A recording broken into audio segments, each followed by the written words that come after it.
5 May. Good afternoon. Welcome to Mannin Line on Manx Radio. And Teresa Cope, the Chief Exec of Manx Care, is back with us.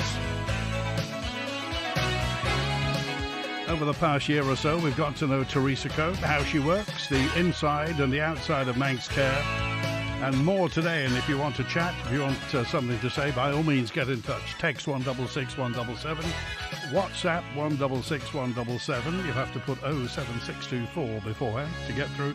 Email studio@manxradio.com or call 66 13 68. And special guest today, who's with you, Teresa?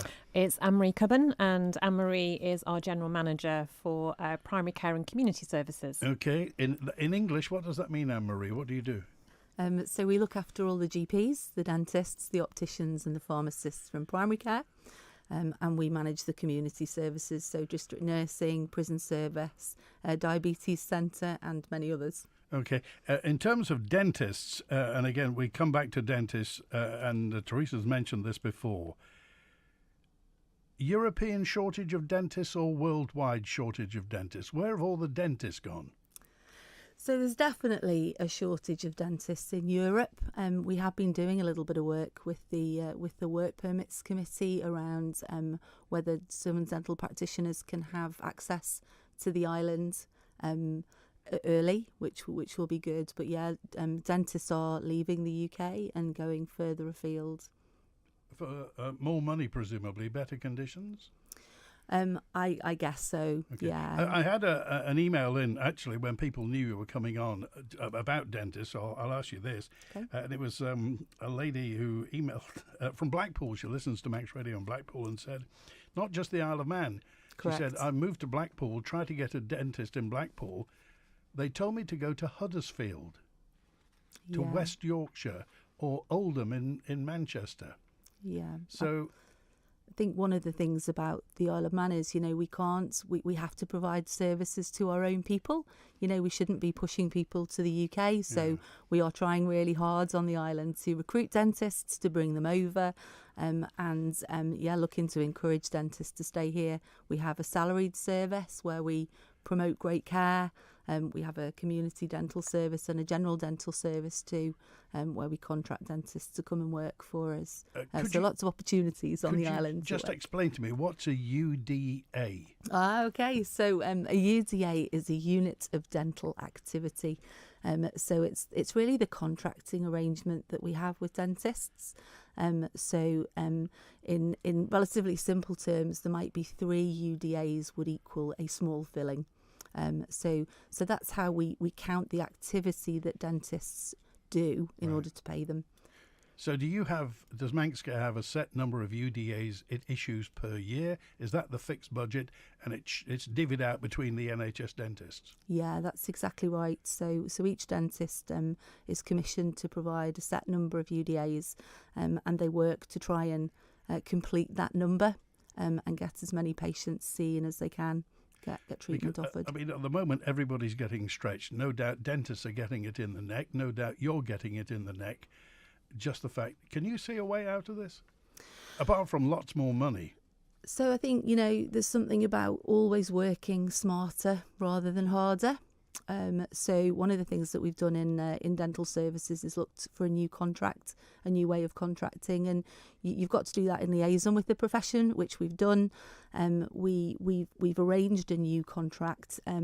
Part of that has key performance indicators in it around dentists seeing additional people, so being able to kind of free up time, slightly moving the recall periods. The evidence suggests that there isn't a need to recall every patient at 6 months. There is a need for some people, but not everybody. So it's making that contract flexible to fit the patient, and that gets more people through. So about half of the dentists on the island that offer NHS services are on the new contract at the moment. So we're just monitoring how much of a difference that's going to make. Okay. Teresa Cope, one of the big questions I got asked, I came into about 20 emails this morning, and you know what I'm going to say.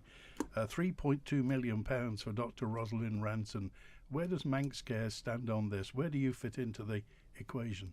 We don't really. So I can't comment as the Chief Executive of Manx Care. That is entirely for the Department of Health and Social Care to respond to. And it's subject to appeal.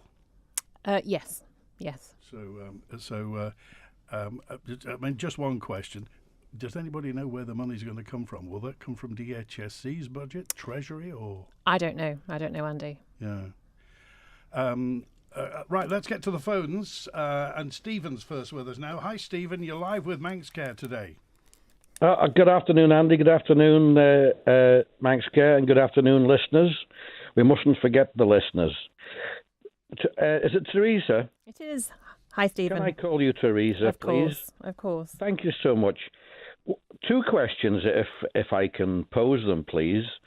The first one is, as you know, it is the current government's policy to increase the population by a significant number of people. And subsequently, I'm sure they're not all going to come at once. If it works, then they will increase yearly, possibly.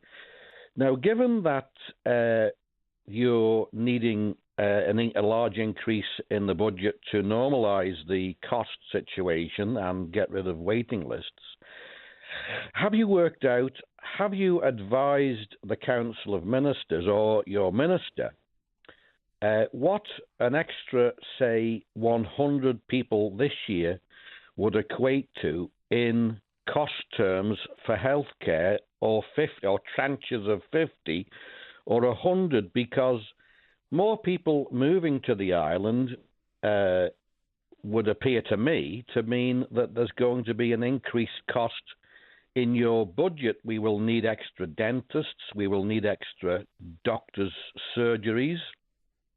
A certain number of these people will need hospital care, and consequently, it would be a remiss of us all not to think that there won't be an extra cost in this.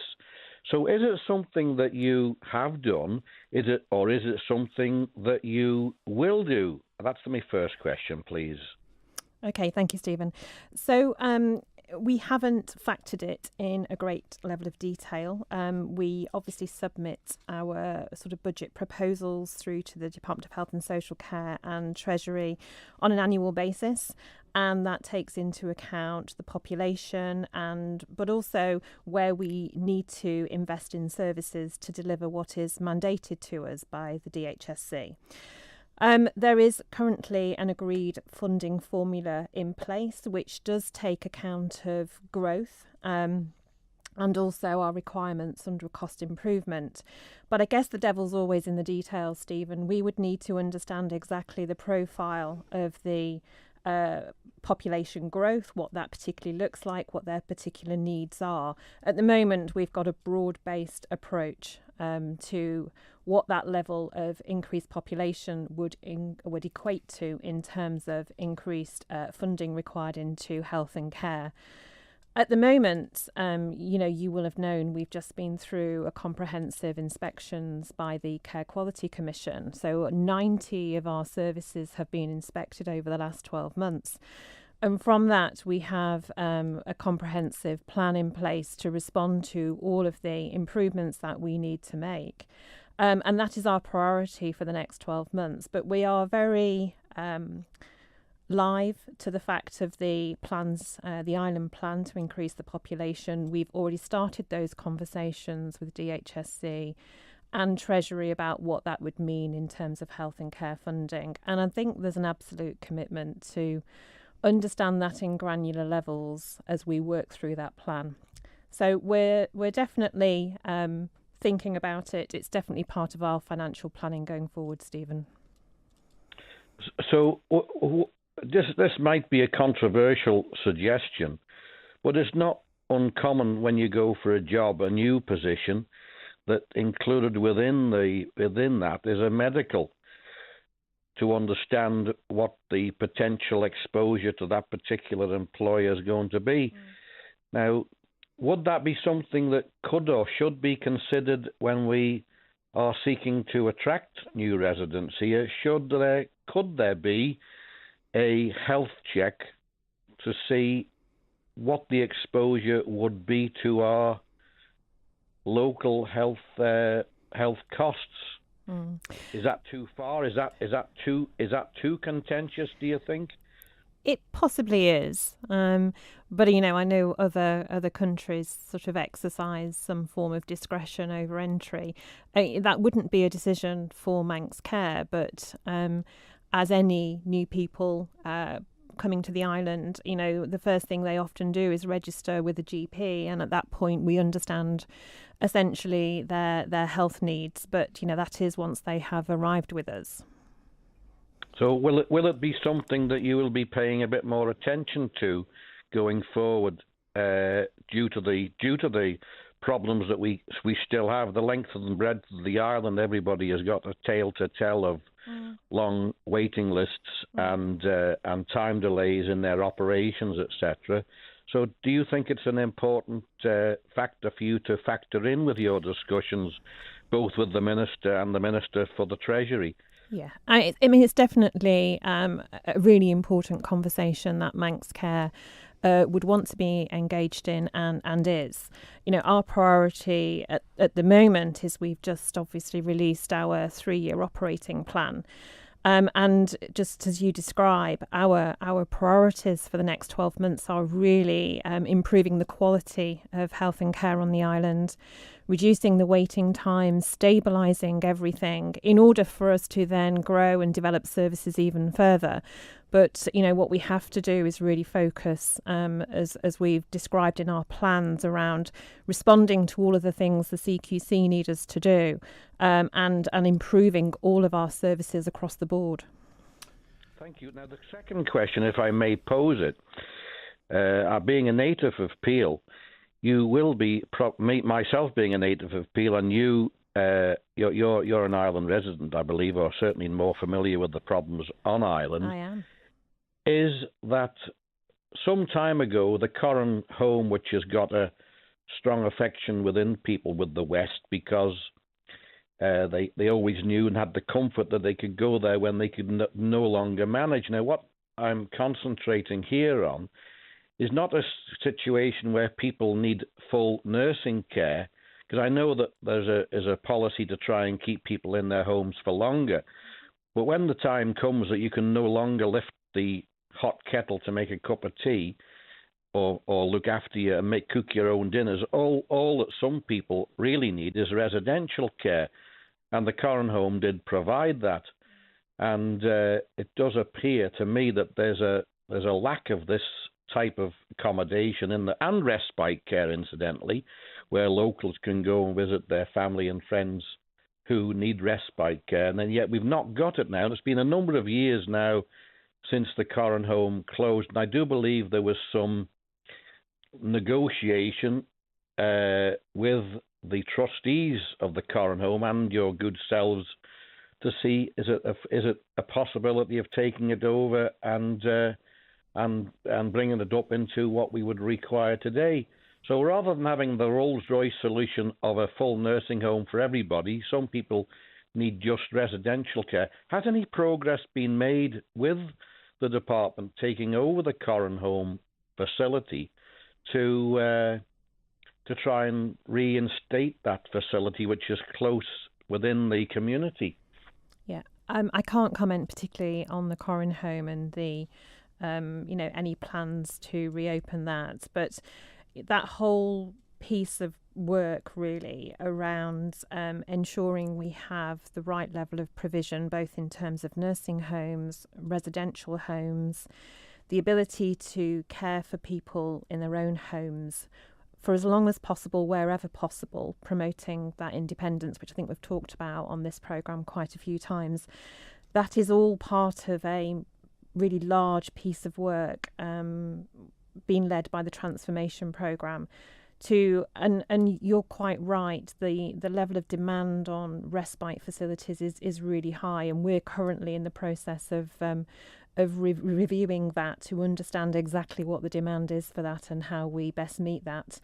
I think what we've got to make sure is that fundamentally all of the care home provision that we have, whether that's residential or nursing, is at a really, really high standard, and is meeting the expectations that people have. So, some of the facilities that are available on the island aren't always meeting those standards. And that's not to say the care isn't exceptionally good. Often it is, but things like en-suite facilities are just part and parcel of what you need now. And some of our facilities don't have that. So I think, I can't comment specifically on the Corrin home, but that sort of broader piece about having the right level and standard of residential homes, nursing homes and home care provision is a very large piece of work that's ongoing at the moment, being worked on both by Manx Care and the Department of Health and Social Care. Could I just comment on this particular piece, Andy? What I would hope that you and your department would be careful of is that you don't throw the baby out with the bathwater, because this was one of the arguments that was put forward over the Corrin home, that it didn't meet the current standards. And I'm sure there's other facilities around the island. So what happens is you throw the baby out with the bathwater in as much as the facility is closed down, and then there is simply nothing in an area and as you know, as people get older, their friends and family age with them, and simply going from Peel, say, to the south or the north can be quite traumatic for that family member who wishes to go and see their loved ones. So it's a case of we mustn't throw the baby out with the bathwater to maintain the new standard, when sometimes the standard that we've got, whilst not meeting what is current now, sometimes is perfectly adequate for the residents, because they are getting help within the facility to bathe. My family member couldn't have walked 3 paces in the end, but only needed residential care and helped with the bath. So we must be careful not to throw the baby out with the bathwater, close these facilities simply because they don't meet the 2023 standard. Okay, all right. Stephen, we appreciate that call. Thanks for those points you made. And I just wanted to clear up one thing, if I can, Teresa Cope. The relationship between the DHSC and Manx Care. It's common for people to conflate the two and think that you're the politician as well as the administrator for all this. Yeah. Who tells who what to do in this relationship? I don't want to bring it down to brass tacks. No, and ultimately, the Manx Care is mandated to deliver services by the Department of Health and Social Care. So they instruct us what we should focus on through the mandate, and they allocate a budget to us. But actually, it is quite a partnership. We are at arm's length, but I think part of the news reporting and the clarification we've recently had to put out, Andy, is that I still think we need to work harder so people understand what Manx Care is. We are not a privately owned company. We're a statutory board that was created by Isle of Man government under the Manx Care Act, and we are focused on delivering operational services across health and care. We're not profit making. We haven't got shareholders. We aren't run by overseas people. The majority of us live on island. We have non-executive directors, but a number of those are on island or have very strong connections to the island. And for some reason, we still find ourselves having to make that really explicitly clear, particularly when we've had some really difficult discussions to be had around how we manage our finances.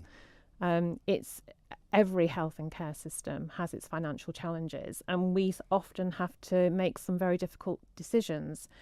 But we are all public servants, and we are at arm's length from the Department of Health and Social Care, but very much working in the public interest and the population's interest. Okay, John. Hi, John. You're live with Manx Care today.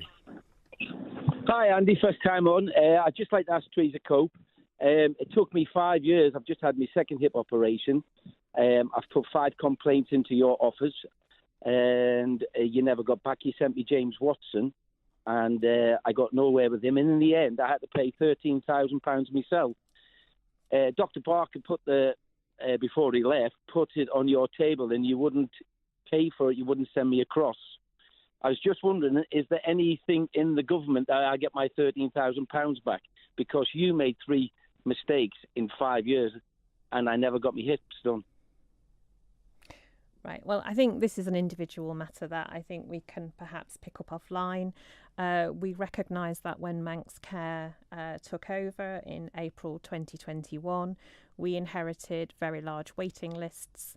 That was a legacy and was only exacerbated by the COVID pandemic. As you will have seen, we have focused on elective recovery. So additional funding has gone into delivering our restoration recovery programme, undertaking a number of joint replacements. So over 1,400 surgeries have been completed to date, with a further 1,000 planned for the rest of the year. I know that waiting times have been unacceptably high. That's why Manx Care has absolutely prioritised reducing our waiting times. And I understand that a number of people have chosen to go and have their surgery across in the UK in order to get seen quicker. We can't reimburse those people who have taken that route. That's a line we can't cross. Okay, all right. John, we have your telephone number, which I'll give to Teresa, who may be able to move on with that. Jed, you're live with Manx Care today. Hi, Jed.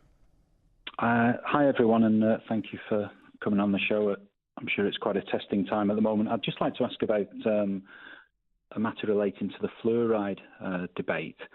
As we know, dental care for everyone across the island is difficult, and especially amongst young people.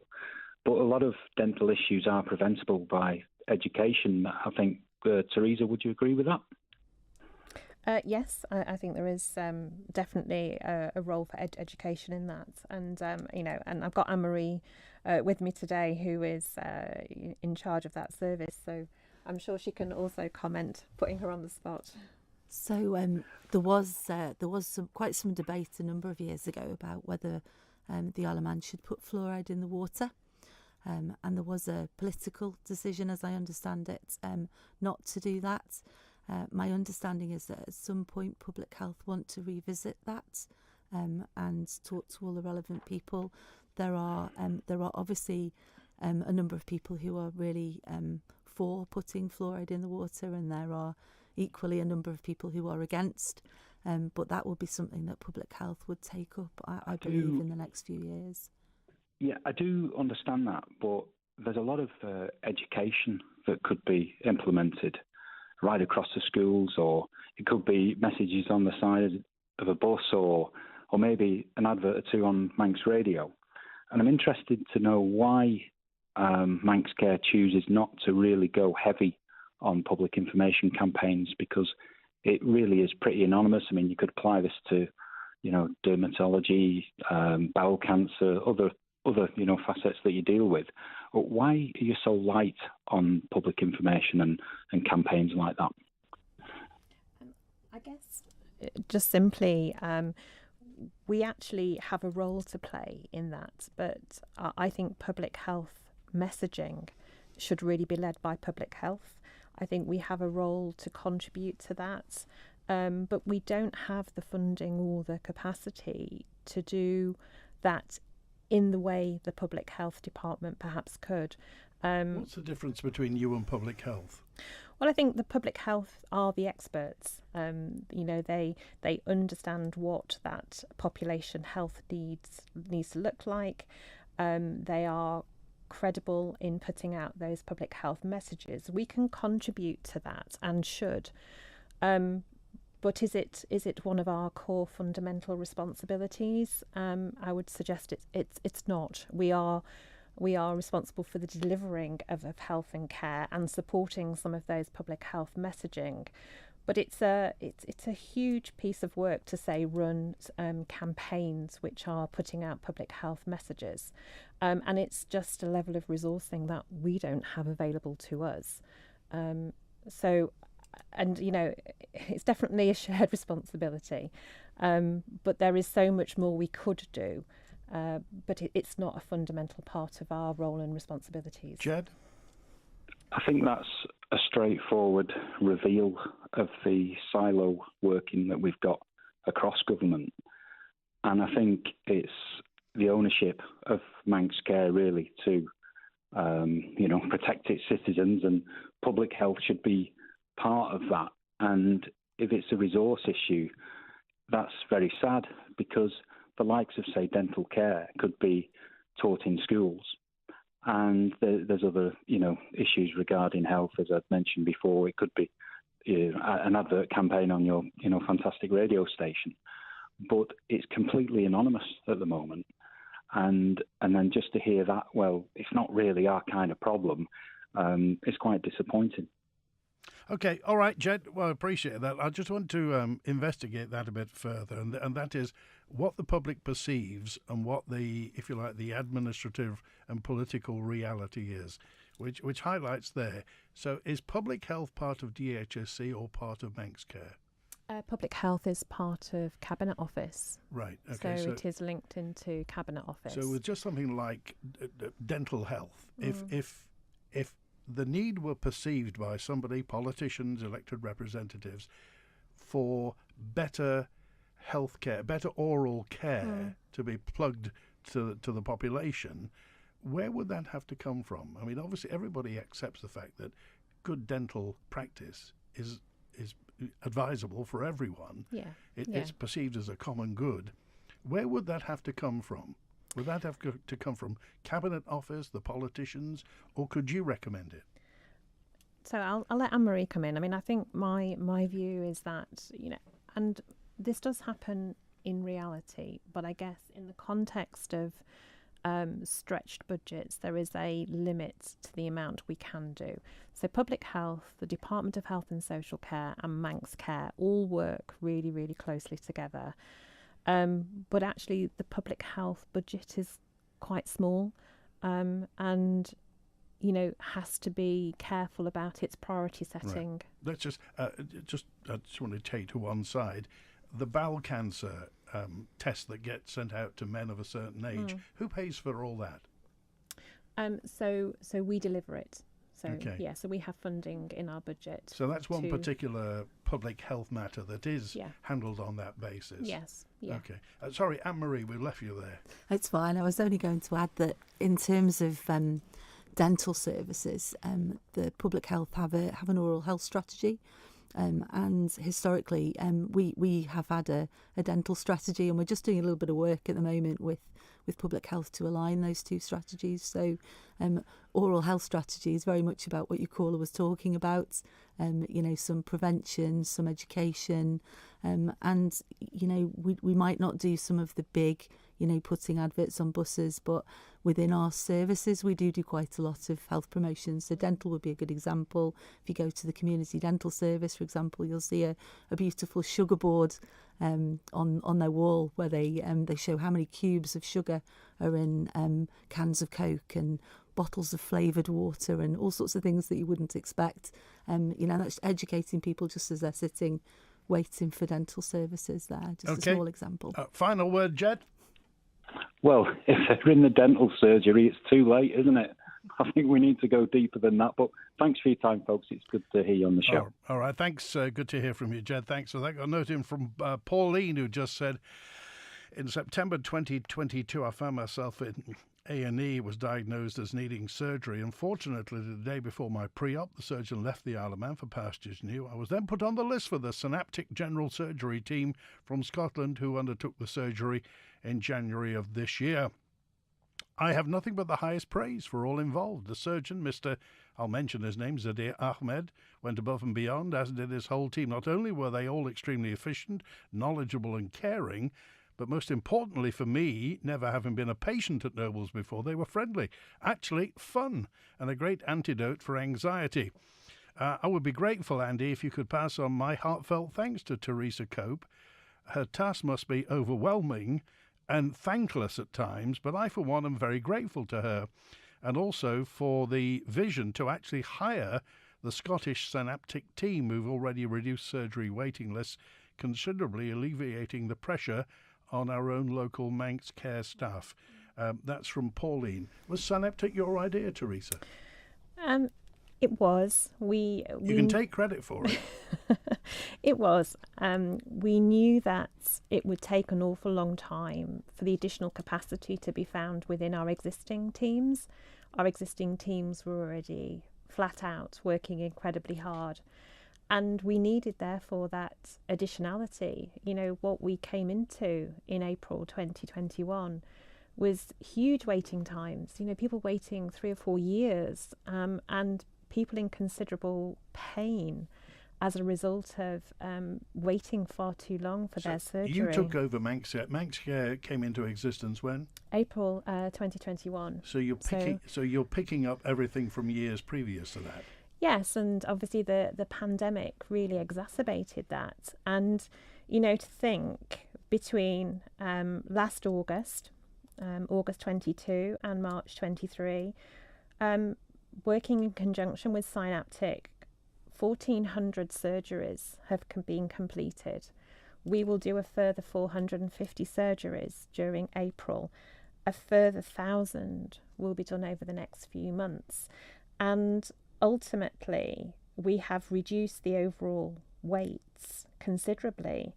And we really want to get to the point where our patients can be seen within 18 weeks. So from the point that your GP refers you to the hospital, if you need surgery, that will be completed within 18 weeks. And that's a real commitment to the public, and something which is taking us a long way from 4-year waits 2 years ago.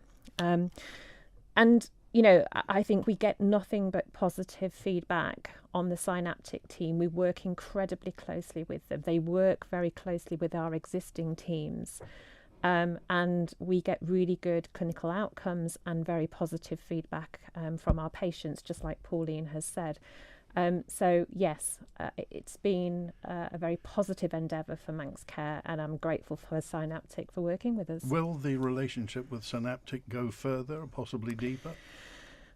Possibly, yes. I mean, obviously, we've just reported that of the £18.3 million that we got last year, we're rolling over £10 million of that into this year to continue the programme. We needed to just go back to Tynwald to make sure they were comfortable with that money being rolled forward. It's not additional money, has been reported. And then we are now working on what does restoration and recovery 3A and 3B look like. So that next phase of restoration and recovery, where we continue to make that commitment in line with the Island Plan to keep our waiting lists really short and ultimately deliver that 18-week referral to treatment time target. How long do you think Synaptic will be with us? They'll certainly be with us for the rest of this financial year. And then we will see how successful we are at bidding for that next phase of funding. As I say, as an established partner who we've now worked with for the best part of a year,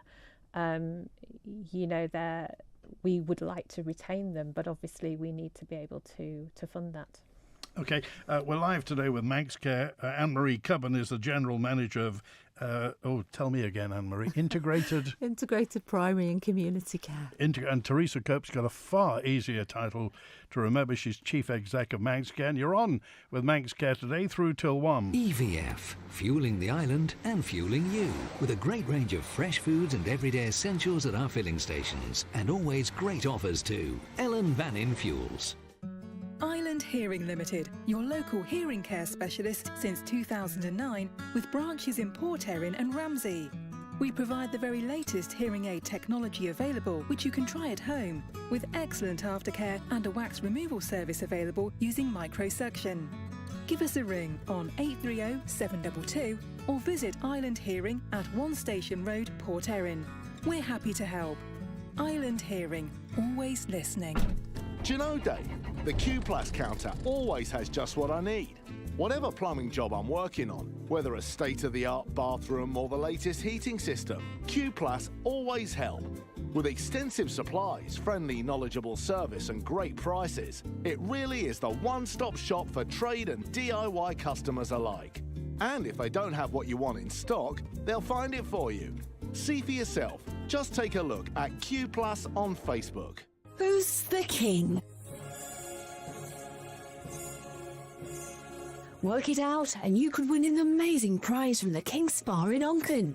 From Monday to Friday, we're celebrating the King Spa's 5th birthday in style, with some great prizes to be won. Check out the image on manxradio.com and fill in the competition entry form to get into the draw.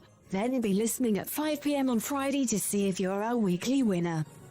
Don't miss your chance to be treated like royalty. Who's the king? Every weekday with the King Spa Onken and your nation station, Manx Radio. The Mannin Line with Andy Wint. Faster Mai, good afternoon. It's 17 minutes before 1. And Fiona, hi, you're live with Manx Care, Fiona. Good afternoon, Andy. Good afternoon, ladies. Two things I want to ask first. The dentist, I've tried 3 times to get onto the National Health list. And 3 times I've been told that they're not taking any more people on the list for National Health dentist. Whereabouts are you? I'm in Douglas. Okay, and when did you start asking? When was this?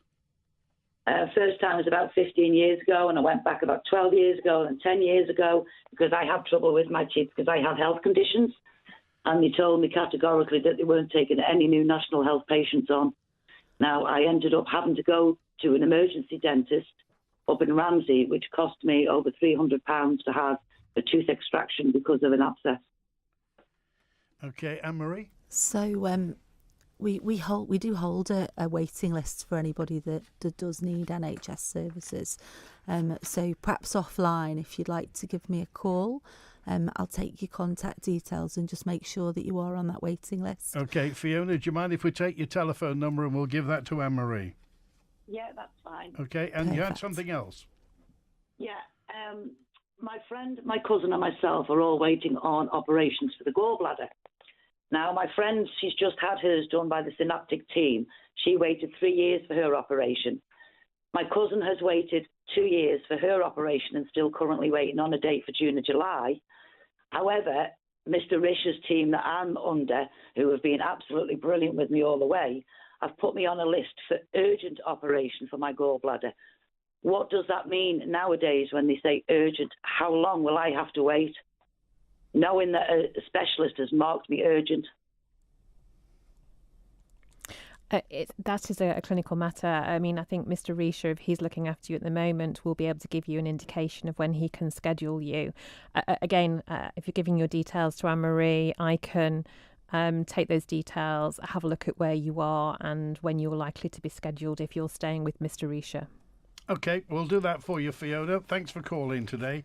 I want now to come on to, we've talked about the shortage of dentists, the shortage of nurses on the Isle of Man, problems with recruitment, retention and what have you. And this thing that was mentioned a couple of weeks ago, the possibility of industrial action during TT. Yes. So if I just pick up on the recruitment bit first. So, you know, we've been very open and we've had a consistent sort of 20% vacancy factor throughout the time since Manx Care started and obviously before. We've made a number of efforts to recruit nurses and joined a programme called GTEC, which is an overseas recruitment programme, bringing nurses from India and the Philippines. That has been really successful for us. So we committed to bring 100 GTEC nurses into the organisation. And what I can say is that now we have sufficient nurses in the pipeline to take us to a fully established portfolio of nurses across Nobles Hospital. The only exceptions being those very, very specialised posts where we can't recruit through the GTEC programme. So registered sick children's nurses, midwives, oncology specialist nurses. But I think it's really good news that we have significantly improved our vacancy rates for registered nurses. I mean, obviously, we're watching carefully the industrial action in the UK. We are not part of that, but obviously we work very closely with the Royal College of Nursing. What they have said to us is that they wouldn't be taking any industrial action during the TT, but we still haven't resolved our pay dispute with the Royal College of Nursing, and that is part of ongoing discussions, as well as us having ongoing discussions with Treasury as to how we can bridge that gap and ultimately resolve that pay dispute. Is there still a reliance on bank and agency nurses? Only for those specialist areas which I've talked about, so midwifery, registered sick children's nurses, oncology nurses, those more specialised posts. But we are seeing our reliance on bank and agency reduce, which is really positive for us. Okay, we're live with Manx Care on Mannin Line today. Come home to fresh style. Come home to boutique designer collections of the world's finest furniture and decor. Come home to our second home, lifestyle furniture at the Mill. From luxurious sofas and great gift ideas to exclusive ranges from renowned global brands, including Alf Italia, Collins & Hayes, Tetrad and the Vintage Sofa Company. You'll always find more at the Mill. Lifestyle furniture at the Mill. Find us in the Courtyard, Tinwald Mills. Open 7 days a week. Choose Manx Glass and Glazing for supply only or supply and installation of a wide range of quality products. All types of glazing work undertaken, plus fabulous doors and conservatories in both traditional and contemporary styles. And whether UPVC or aluminium, you can be sure of excellent workmanship and guarantees at Manx Glass and Glazing. See for yourself when you visit the showroom on Snugborough Trading Estate. Manx Glass and Glazing. Quality and style since 1986. I've been made redundant, and I think it's because I'm going on maternity soon. My boss isn't doing things by the regulations, but he won't listen to me. He hints I'll lose my job if I say anything. One of our employees claims we've sacked him unfairly, and he's started a tribunal case. I don't know what to do. Simcox Advocates Employment Team can help. We have the skill and experience to fight your corner. Simcox Advocates, advising businesses and families since 1949. Visit simcox.com. The Mannin Line with Andy Wint. And live today with Manx Care, and Stephen's with us. Hi, Stephen. You're live with Manx Care. How are you doing? You all right? Good, thanks. Oh, good. Okay, yeah. I just want to go as fast as I can and fast forward to what I see and what I feel about the health service, the healthcare service, if possible. Okay. Years and years ago, I remember going to the old nobles. My nana worked in the kitchens, and you'd go down to see her, and you'd have your tea in the canteen with her. And that hospital, and I was on children's ward with problems years ago, it were a great hospital. It worked well. You'd go to your GP, you'd walk in, you'd sit to your doctor, and you'd say something, I'd explain your problem.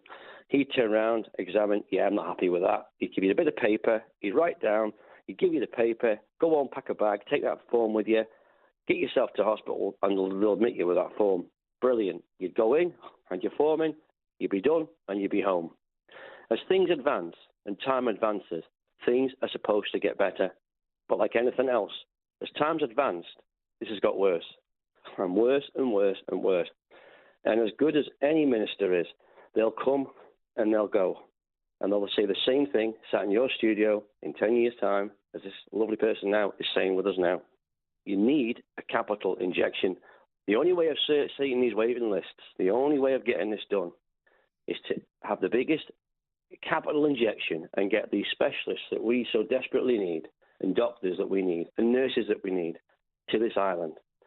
It's okay saying 15,000 people, let's get the population up.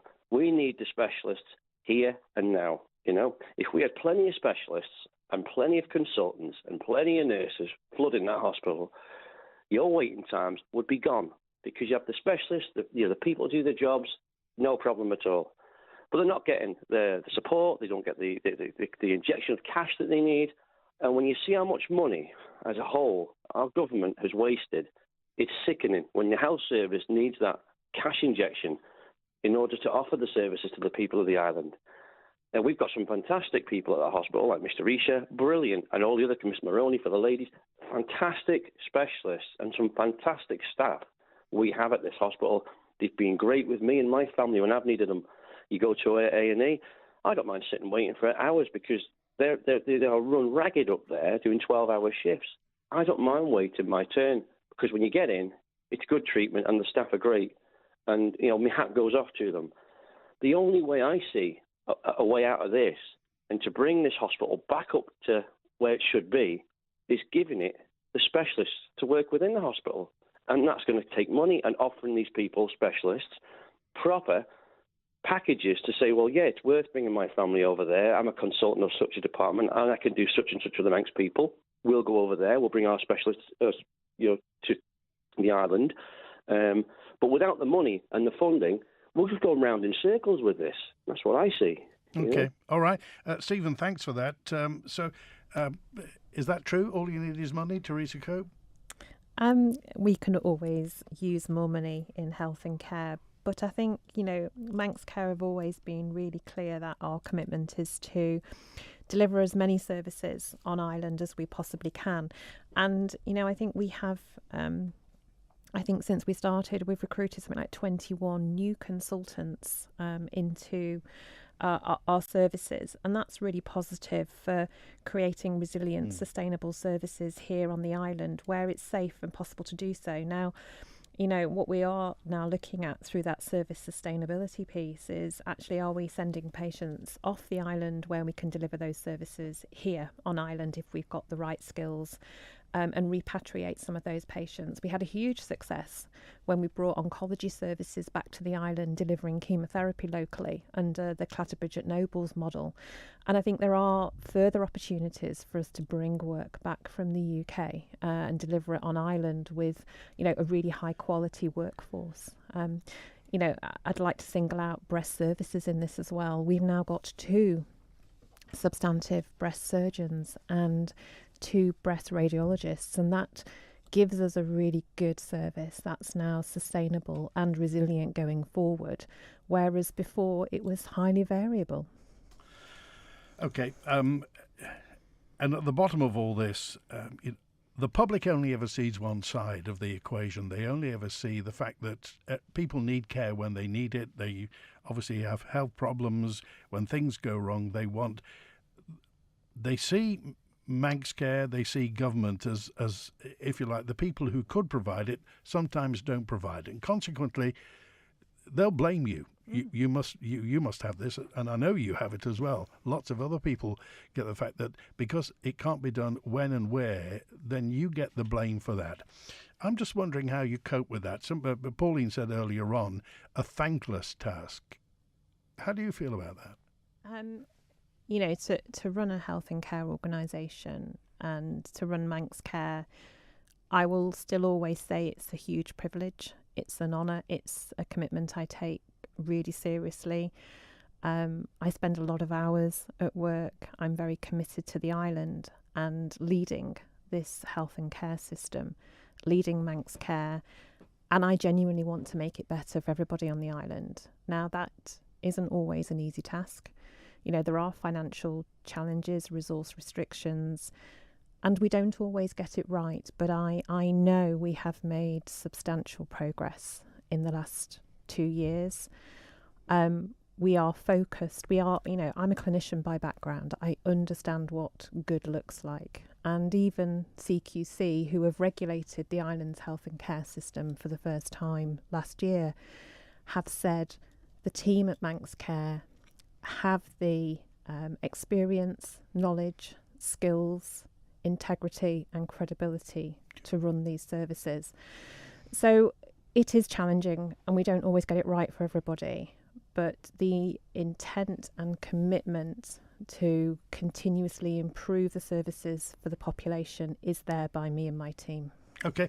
Will you come back later on this year? We got through about a tenth of the questions that we should have done, but will you pop back later on this year? I will. Okay. I will. We've got 30 seconds, and I want you to, because the previous times you've been here with a very distinguished gentleman. Yes. Who sadly isn't with us anymore. And I just want you to tell us about your late chairman. You've got about 30 seconds. Yeah. So Andrew was a very special man. He appointed me, and his legacy will continue because all of the focus and priorities and what he did in establishing Manx Care. It was a great privilege to have worked with him for 2 years, and I only wish I could have worked with him longer. Sadly no longer with us, but a man who knew of what he spoke. Annmarie, thanks for being with us today. You're welcome. Good to be with you. And Teresa Cope, Chief Exec of Manx Care. If you want to follow up on anything, by all means, drop an email to manninline@manxradio.com. Tomorrow we're open line, and a week today it's Net Zero, talking to John Curtis of Net Zero Matrix and Andrew Langan Newton, leader of the Manx Green Party. In the meantime, open line with Coronation to get through, and a bank holiday next Monday. Thanks to Chris Quirk on the phones today. Thanks for getting in touch. Enjoy the rest of your Wednesday.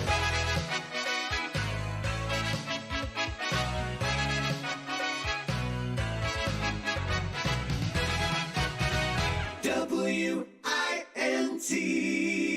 For lunch